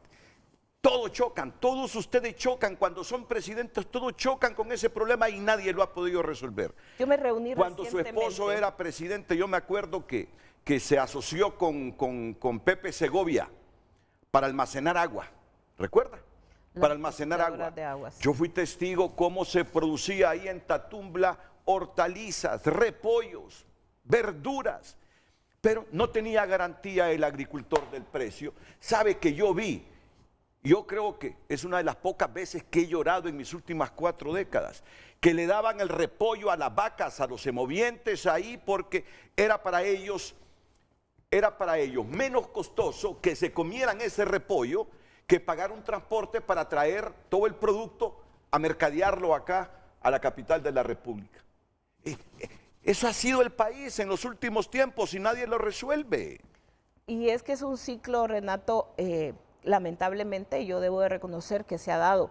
¿Por qué? Porque el productor no cuenta con ese seguro que usted está hablando, seguro agrícola, donde si su cosecha se pierde, imagínense cuando viene una tormenta, cuando viene una sequía, eso es lo que hoy tenemos. Por eso es importante el tema del extensionismo, la asistencia técnica, para que podamos garantizar mejores condiciones productivas a la familia. Y luego el tema de que podamos avanzar en un producto terminado, no solamente en una materia prima, que pueda tener un valor agregado y generarle mejores condiciones. Yo me reuní recientemente con varios sectores productivos. He hablado con los productores de granos básicos, he hablado con los productores de palma, he hablado con los productores de camarón, con los productores de sal, con los productores de frutas, con los productores de café. Y obviamente hoy enfrentan una situación compleja porque no tienen acceso al financiamiento. Y entonces es un productor que no puede ampliar o cosechar mejor porque no tiene ese financiamiento. Siempre hay esa necesidad de que el Estado, como parte de esa soberanía alimentaria que es fundamental, y yo traigo momentos críticos de la historia donde no tener alimentos es un riesgo para el país, por eso hay que tener reservas estratégicas y es ahí donde debe de subsidiarse en alguna medida y apoyarse a la producción en el ¿Sabe campo. usted que se puede encontrar con un serio problema si llega a ser presidenta del país? Y si se firma ese tratado de libre comercio con China desde la perspectiva estrictamente política y no de los intereses del Estado de Honduras, sí, se va a encontrar con un serio problema. Están vaticinando expertos nacionales e internacionales que las pulperías de China van a desplazar a todo el comercio nuestro, aquí en Tegucigalpa y toda la geografía nacional. Ni siquiera quieren aceptar en una relación asimétrica, porque así debe negociarse ese tratado de libre comercio con China, de manera asimétrica. Son una potencia mundial. Los gringos lo hicieron cuando estaban negociando el tratado de libre comercio con nosotros. No quieren aceptar ni siquiera que llegue al 0% de aranceles el café que nosotros les vamos a enviar. No aceptamos 0% de aranceles para el café de ustedes. 7 si quieren, y empezar a desgravarlo después del 7º año. Así se les ha parado enfrente, Freddy Cerrato, se les ha parado enfrente, pero aquí no se descarta que firmen un tratado impuesto y políticamente, lo que les va a afectar seriamente cualquiera de ustedes que llegue a ser presidente, con esa inundación de pulperías chinas aquí, de productos chinos. Mire, es importante conocer los alcances de lo que el gobierno ha firmado, porque una de las situaciones que se da con China es que parte de la política china es que ellos no compran materias primas, no compran producto acabado, compran materia prima, lo cual es una desventaja porque no vamos a estar fomentando la producción. Y lo hemos visto en el caso del camarón, cómo se decayó esa industria, en el caso de todo lo que está en la zona sur del país, a causa de que se rompió una relación con Taiwán y China no ha sido una alternativa, porque es parte de la política. Esos son acuerdos que hay que revisarlos porque no han sido expuestos. Parte de la política del gobierno chino es que debe de mantenerse todo bajo cierta secretividad, todo lo que se combinó con el tema de la ruta de la seda y todo lo demás, que habrá que revisarlo en su momento desde el gobierno para ver cuáles son los alcances y a lo que nos exponemos en una situación que usted lo dice que es desventajosa porque obviamente China es un gigante mundial de la producción. Y el gobierno debe amarrarse los pantalones en esta negociación. Ni siquiera están extendiendo visas en la embajada china aquí, ni siquiera para ir a China. Tenés que ir a El Salvador. Tenés que ir a El Salvador. Y ya se les ha presionado para que aquí se extiendan las visas a los que quieran viajar a China y no quieren. Yo no quiero dejar de contestar una pregunta que me hizo Orbin, falta todavía. Si me permite, no sé sí, por no, correcto, claro. Pero él me hablaba del tema de la extradición. y quiero decirle claramente cuál ha sido mi posición. Mi posición ha sido, en el momento en que el gobierno denunció el tratado, lo dije, era necesario que se volviera a un proceso de negociación de un nuevo tratado y que además se busque la aprobación de una ley de extradición. Hay modelos que ya han sido puestos a disposición. Usted entra a la página de Naciones Unidas y ahí va a ver un modelo de ley de extradición que se ha utilizado en otros países para que hayan garantías de que la extradición no va a ser utilizada para fines políticos. Usted ha sido Ahora, ¿qué va a pasar? Nos está diciendo que la extradición de Juan Orlando fue política. Fue política. Y no le digo que lo dijo el Grillo aquí, que lo habían negociado. No, sí, pero bueno, hay que repreguntarle. Fue política. Y todavía en un segundo programa, Renato, que usted tuvo aquí a varios funcionarios de Libre, dijeron, desde que lo subieron al avión, ya lo habían condenado, porque era parte de la negociación. Entonces, yo no deseo que le pase esto a nadie. Tengamos garantías de que un proceso así no va a ser utilizado como una arma de persecución. Pero hay otra política. gente como Edmundo Orellana que dice que esa ley de extradición solo la quieren hacer para volver más engorroso el procedimiento de extradición y que nadie se vaya. Mire, yo lo que le puedo decir es que debe de darse garantías. Después de mi experiencia, es necesario dar garantías. Nosotros nos sometimos a un proceso donde sin pruebas, de acuerdo a la legislación hondureña, se concedió la extradición. No habían pruebas de acuerdo a lo que pide la legislación. Entonces hay que revisarlo. Yo creo que es importante garantizar que no se va a irrespetar los derechos humanos de una persona. Una ley de extradición es importante, no la tenemos, tenemos un auto acordado que no es el instrumento legal óptimo para una decisión tan importante. Doña Ana, mi interrogante orientada a Honduras tiene muchos sectores en el abandono, háblese de salud, háblese de educación y demás. Los hondureños, en una sección que tenemos a través de noticieros hoy mismo, lo que consultan es por qué a los precandidatos de los partidos políticos, todos, pero en este caso le pregunto a usted directamente, no hacen propuestas que puedan cumplirse, sino que lo mismo de décadas y de años. Entonces la gente quiere más empleo porque se quejan de que no hay oportunidades laborales y por supuesto la gente por eso está saliendo para Estados Unidos y más con lo que está pasando allá, también la situación es un poco difícil. Salud, hemos escuchado, yo tengo 17 años en la profesión y de los 17 años tengo escuchando lo mismo. No hay, nunca hay nada en los hospitales, nunca hay nada en los centros de salud, solo son protestas y solo son exigencias. Propuestas serias de Ana García de Hernández, desea escuchar la gente, pero propuestas que usted sepa que una vez llegando al poder pueda cumplirlas si es que llega en la brevedad del tiempo posible. La gente ya no tiene la paciencia de antes. Y hoy en día mucha gente no tiene esperanza en los políticos por lo mismo, porque cada 4 años hacen las mismas propuestas, las mismas ofertas y no miran un cambio realmente necesario. Es decir, a mi vida la política no le ha hecho un cambio, porque yo pago seguro social y sigo escuchando lo mismo. Voy al hospital, escuela y sigo escuchando lo mismo. Voy a un centro educativo, ya tengo un hijo y sigue pasando lo mismo. Entonces, como hondureños necesitan escuchar propuestas serias de una precandidata a la presidencia de la República. Sí, nosotros, voy a comenzar por el tema de salud.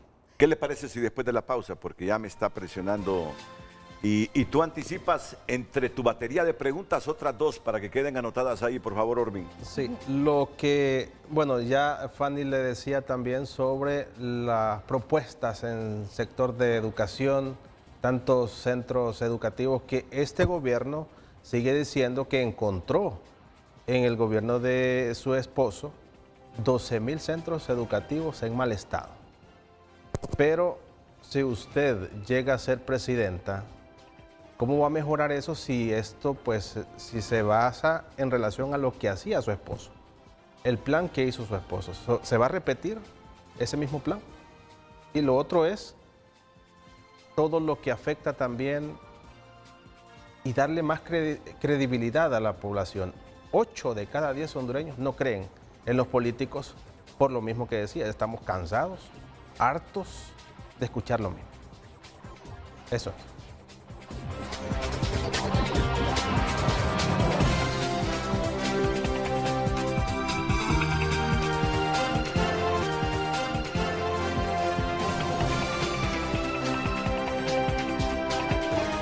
¿Tú preguntaste del tema salud o fue Orbín? Ambos preguntaron de salud. Empiezo por salud. Pero es que mire, es que tanta respuesta que hemos escuchado a través de las últimas décadas. Algo ha hecho muy bien este gobierno. Esos hospitales que están construyendo, me parece que es revolucionario. Me parece que es revolucionario. No los van a terminar, posiblemente no los van a terminar. Pero quien esté debe de continuarlos y no parar las obras. Quien esté debe continuarlos. Primero, los va a continuar. Segundo, fíjate que no es tanto el costo de la obra gris, es la tecnología, los instrumentos, los recursos humanos. Yo digo que hay que aumentar, cuando estén listos todos esos hospitales que ojalá se materialicen, habrá que aumentar en un 30% el presupuesto de salud pública para que funcionen bien. Pero ¿cuántos años hemos escuchado lo mismo? Que se debe aumentar el presupuesto a salud y educación. Pero ya ahora van a estar los edificios. Se supone que los van a equipar y posiblemente, si usted es la presidenta, usted se va a encargar de eso, porque no se puede estar en contra de que se estén construyendo esos hospitales si los necesitamos. Ahora, ¿habrá capacidad para dotar de todo lo que un hospital necesita y que la gente no se venga siempre al San Felipe, al Catarino Rivas o al Hospital Escuela? Y un país, para lo que vamos a necesitar en salud con esos hospitales, necesita crecer económicamente y ser más productivo. De otra manera, si seguimos tal como estamos, sin inversión local suficiente, sin inversión extranjera, con los mismos impuestos, o a menos que nos quieran aumentar los impuestos para que haya más flujo de dinero y poder sustentar el mantenimiento de esos hospitales, esos van a ser edificios vacíos sin nada. Y la gente siempre viniendo a Tegucigalpa. Ya ha medido eso de que no hay que infravalorar la construcción de esos hospitales y que será obligación de ustedes terminarlos y dotarlos de sus mejores condiciones. Mire, yo solo quiero decirle algo porque justo ayer me hicieron esa pregunta y yo quiero, para que usted me conozca un poco más, en el sentido de que yo soy una mujer que más que ir a hablar mucho, nos vamos a concentrar en las acciones. Recuerdo, y solo lo voy a mencionar muy rápidamente, en el 2014, cuando yo llegué como primera dama, habían pasado varias primeras damas a quienes les habían buscado para que apoyaran en la habilitación del Hospital María, porque era un hospital que tenía más o menos 20 años de haberse construido, tenía hasta cierto punto el equipamiento, pero no había tenido el apoyo para la habilitación de los servicios. Nosotros, yo les dije cuando llegaron a mi oficina, les dije, miren, yo no voy a ir al hospital mientras no lo habilitemos. Pongamos fecha, se puso fecha, el 10 de septiembre, Día del Niño del 2014, y ese día estuvimos ahí habilitando la primera etapa de los servicios. Tiene toda la razón, Renato. La construcción de la obra pública es compleja, es difícil, porque un hospital requiere de muchos estudios muy precisos y de muchos temas que son fundamentales. Es quizás una de las obras públicas más complejas porque requiere de una cantidad de servicios que los encuentra tal vez diseminados en diferentes ámbitos y en un hospital tienen que estar todos ahí. Entonces, pero el equipamiento es otra parte y luego es el funcionamiento, porque es ahí donde necesitamos el personal médico. Ahora, ¿cuál es mi abordaje? Lo he visto ya de manera exitosa en varios casos y es, sin descuidar el tema hospitalario, lo que ya está construido y lo que se está construyendo, pero también tenemos que apostarle a la atención primaria en salud. Sí. La atención primaria en salud significa, y para mí será un proceso también de descentralización con las municipalidades y las mancomunidades, porque a nivel local se conoce mucho mejor quiénes son las personas, qué comunidades, cuáles son las enfermedades prevalentes. En Honduras, el 80% de la población padece un 20% de enfermedades, que son las que se conocen como crónicas no transmisibles, que es donde debemos de concentrar la mayor atención sin descuidar todo lo demás. Entonces, ¿a qué nos ayuda la descentralización, la atención primaria? A que mediante la promoción de la salud, mediante la prevención, podemos identificar en una comunidad quién es la persona que padece una enfermedad, por ejemplo, hipertensión, diabetes, y con un tratamiento preventivo y con un tratamiento disponible,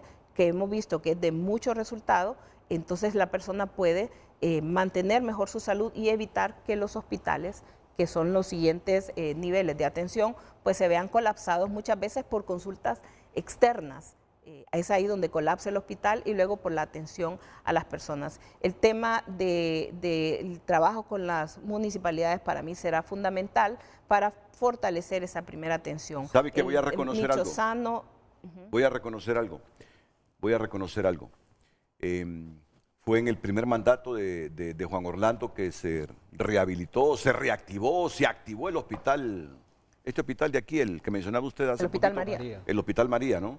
Ese hospital, después de Carlos Flores, que se levantó la infraestructura, estuvo ahí inservible por mucho tiempo. Sí, y que está en protesta actualmente. Las enfermeras profesionales ya segundo día consecutivo. Pero pidiendo ajuste salarial, sí, pues. Correcto. Pero es que no, mira, estuvo el cascarón un montón de tiempo, después de que se construyó en los tiempos de Carlos Flores. Y lo que pasa es que después de la condena de Juan Orlando, nadie quiere hacer unos reconocimientos. Y yo sí lo voy a hacer hoy. ¿Fue en el primero o el segundo mandato que reactivaron?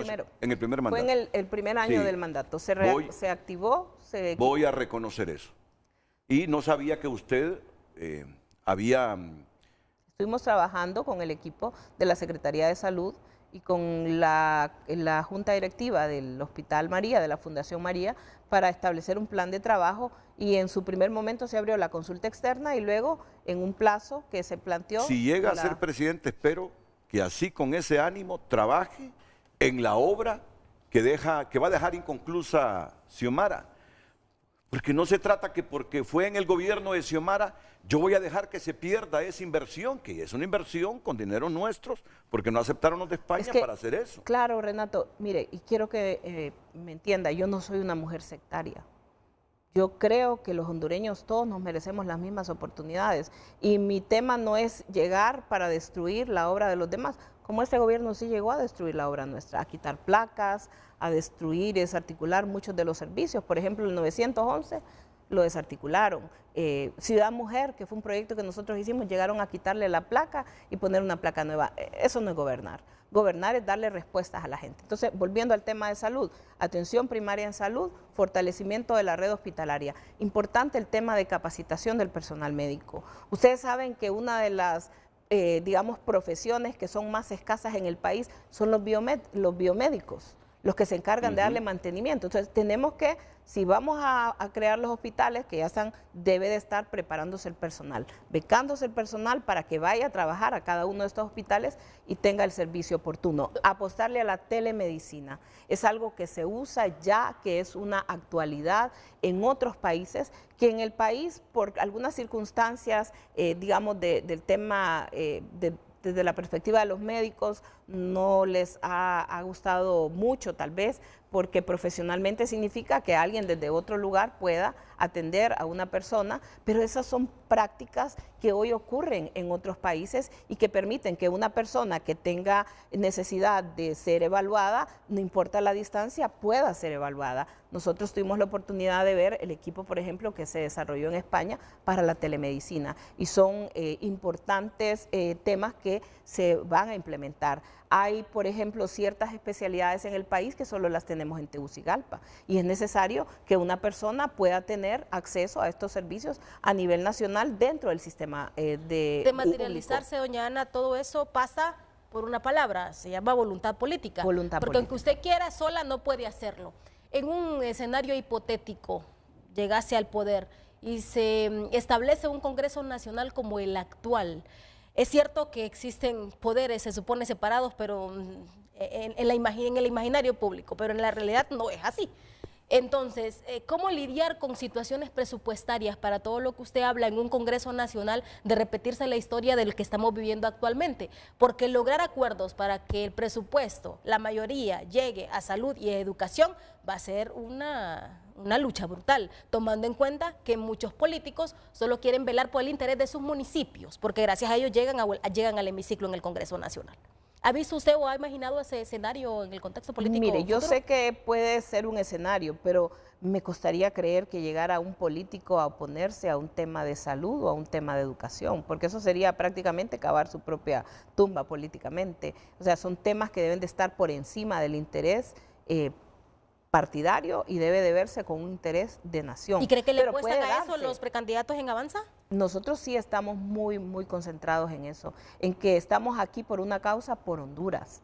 Y en esa causa por Honduras tenemos que estar todos en un mismo objetivo. Y la gente hoy reclama salud, la gente reclama educación. Reclama, por ejemplo, que la educación sea una educación más pertinente, que si su hijo está en la escuela, su hijo sea formado no solamente en el conocimiento con el que nos formaron a nosotros, a Renato y a mí hace muchos años atrás, que nos enseñaron estudios sociales, que nos enseñaron ciencia. Eso está bien, pero hoy necesitamos dotar a nuestros jóvenes de una serie de herramientas que son indispensables para que tengan la capacidad el día de mañana de integrarse a un mundo laboral cada vez más competitivo, lo que se llaman las habilidades blandas, por ejemplo, el tema de liderazgo, el tema de solución de conflictos, el tema de conservación del medio ambiente, o sea, una serie de formación que debe de procurarse, que es a lo que le apuestan los grandes países que hoy tienen mejores éxitos que nosotros en el tema educativo, combinado con un tema de educación también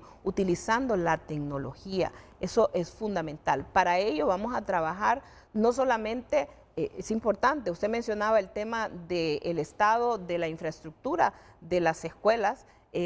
Nosotros hicimos mucho en construir y en reparar centros educativos, pero siempre hay una deuda que venía de años atrás. Es que si este gobierno ha avanzado, pues qué bueno. No, y ha avanzado. Es lo que ellos y lo que han dicho. Pero tampoco que desconozcan lo que nosotros hicimos. Sí, correcto. Hicimos más. Hace que lo unos que años necesitábamos como 40.000 millones de lempiras. Había un plan para mejorar la infraestructura de nuestras escuelas. Ustedes comenzaron a hacerlo. Estos también lo han hecho. Pero es parte, Renato. O sea, el tema educativo sí es parte, el tema de la infraestructura. No estoy diciendo que no sea importante, es importante. Es importante que los niños tengan las condiciones. Por ejemplo, ¿sabía usted que los niños tengan acceso al agua marca la diferencia? Claro. Esto lo aprendí en una conferencia aquí en el Hospital María, precisamente, donde un experto en neurólogo decía cómo el niño que está hidratado y recibiendo clases tiene una mejor capacidad de aprendizaje que el que está deshidratado. Entonces, no me quiero desviar, pero el tema, la infraestructura es importante. El tema de la formación del personal docente es fundamental. ¿Cómo concibe la educación, Ana García, para las próximas décadas? Con una respuesta de 1 minuto uno puede, como elector, como televidente, como periodista, como lo que usted quiera, darse cuenta si hay visión en la persona que nos quiere dirigir.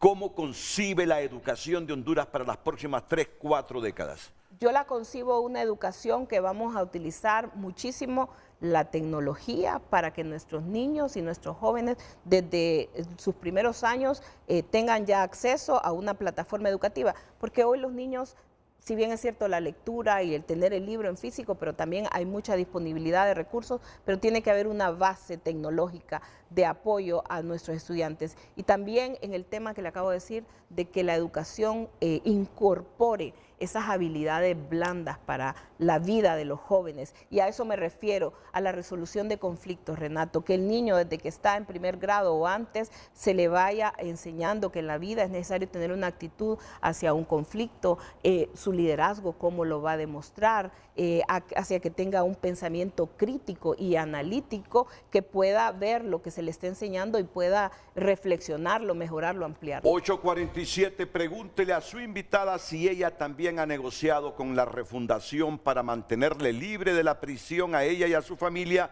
por el caso de las ONGs y para que los bienes del expresidente no sean incautados, a cambio de dividir al Partido Nacional. Al final todos se ponen de acuerdo para negociar impunidad. Seguramente que no ha caído nada bien en algunos sectores del Partido Nacional el hecho de que ella haya cuestionado que al partido le ha afectado las negociaciones para salvar su pellejo de Tito Afura con el gobierno, porque hay cachurecos que lo dan ya por un hecho, que eso sucedió así. Bueno, ¿y David Chávez? Seguro que está preparado el BTR de David Chávez. David, yo lo he entrevistado varias veces, vino porque sí o vino porque negoció también. Y esto no es acusación, David. Solo son preguntas de lo que está pasando al interno del partido, que en 11 días va a elecciones primarias e internas.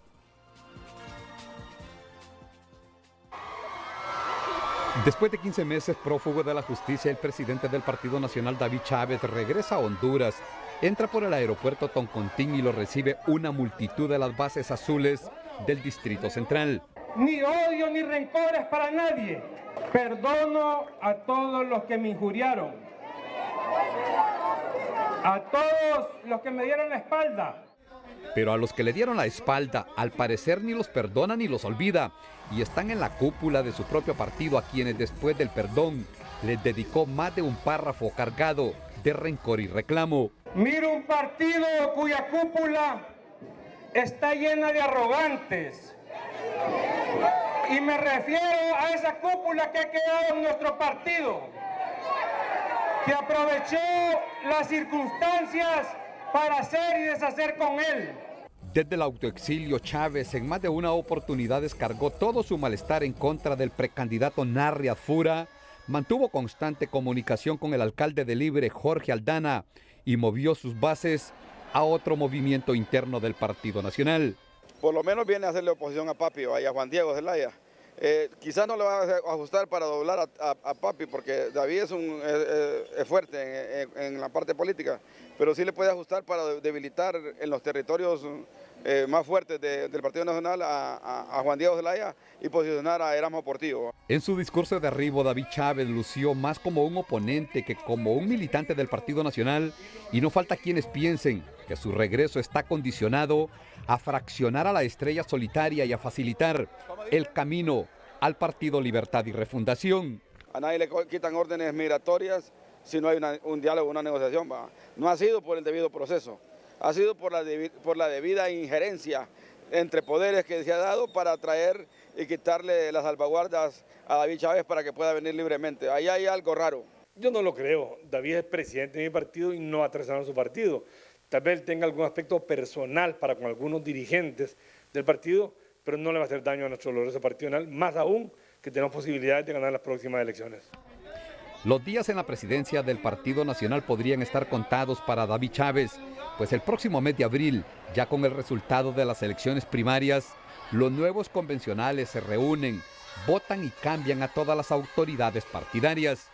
Es claro que en el Partido Nacional no existe total armonía, pero todas esas piezas dispersas se podrían volver a encontrar y hacer un solo cuadro una vez que pasen las elecciones primarias.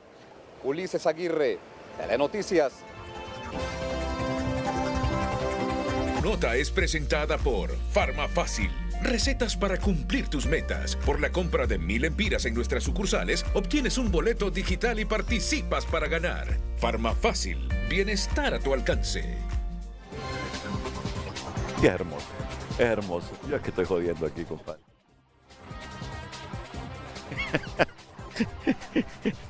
Honduras se abstiene en la ONU de apoyar retiro de tropas rusas de Ucrania. Es que miren, ayer se estaba debatiendo una resolución y la resolución era sobre el retiro de las tropas rusas de Ucrania. Ahí hubo una invasión, los rusos invadieron Ucrania. Bueno, Honduras se abstuvo, no votó ni a favor de que salieran las tropas rusas ni en contra. Pero aquí lo sorprendente, ¿saben qué fue? Cuando ustedes recuerdan que Nicaragua y Estados Unidos habían coincidido en una resolución en la ONU. No sé si en el pasado, hace décadas, coincidieron. Pero ayer Nicaragua dijo que sigan las tropas rusas en Ucrania. Y Estados Unidos, ¿sabe cuál fue el voto? Que sigan las tropas rusas en Ucrania. Esa es la nueva política exterior de Estados Unidos.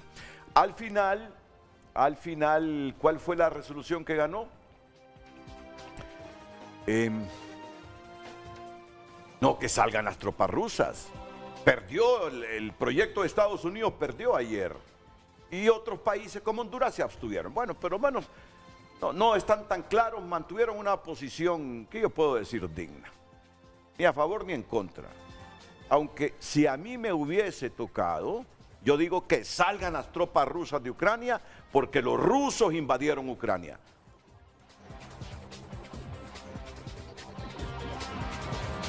Hoy en tu nota fue presentada por Farmafácil. Recetas para cumplir tus metas. Por la compra de 1000 empiras en nuestras sucursales, obtienes un boleto digital y participas para ganar. Farmafácil. Bienestar a tu alcance.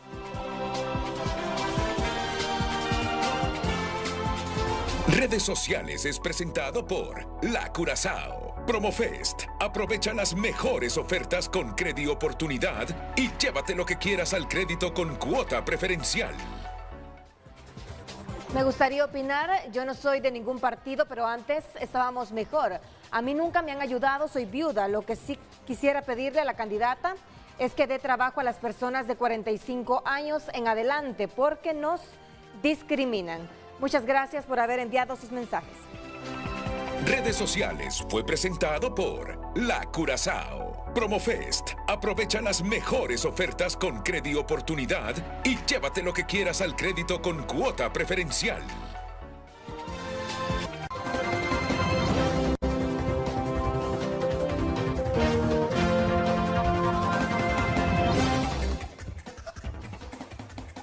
¿Qué significa eso? Sí, Renato. Si quiere, muéstralo al público. Sí. Sí, esta es una propuesta en la que estamos trabajando. Hacia la cámara 2. Hacia la cámara 2. Sí. Es el programa Trabaja y Vuelve a Casa. ¿Qué es lo que estamos buscando aquí?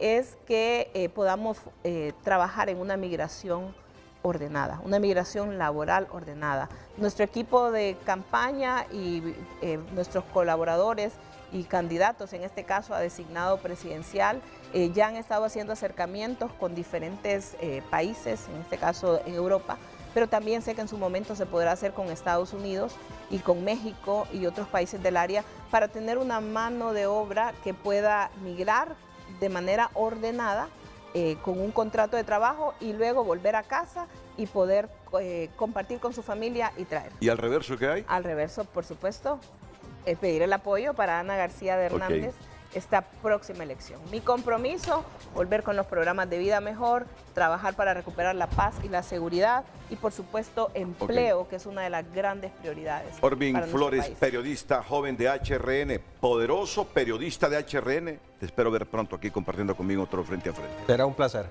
Y a Fanny Zúñiga, que con Fanny somos hermanos. Aquí solo subimos unas gradas. Ahí está la frontera. Yo soy usted de Francisco Morazán. Buenos días a todos. Muchas gracias, doña Ana. Gracias. Muchas gracias. Gracias.